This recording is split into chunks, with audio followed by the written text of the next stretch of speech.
بسم اللہ الرحمن الرحیم۔ شروع کرتا ہوں اللہ کے نام سے جو بڑا مہربان اور نہایت رحم کرنے والا ہے۔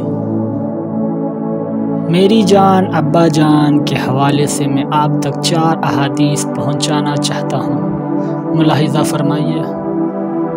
باپ جنت کا دروازہ ہے، چاہو تو فرما برداری کر کے اس کی حفاظت کر لو اور چاہو تو نافرمانی کر کے اسے ضائع کر لو۔ رب کی رضا باپ کی خوشی میں ہے اور رب کی ناراضگی باپ کی ناراضگی میں ہے۔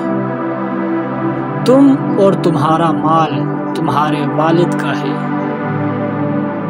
قوت شدہ والدین کے ساتھ نیکی یہ ہے کہ ان کے پیاروں کے ساتھ نیکی کی جائے۔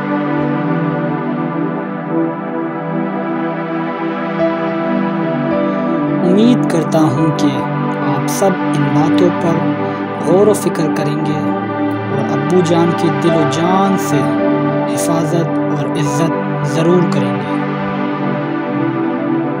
شکریہ۔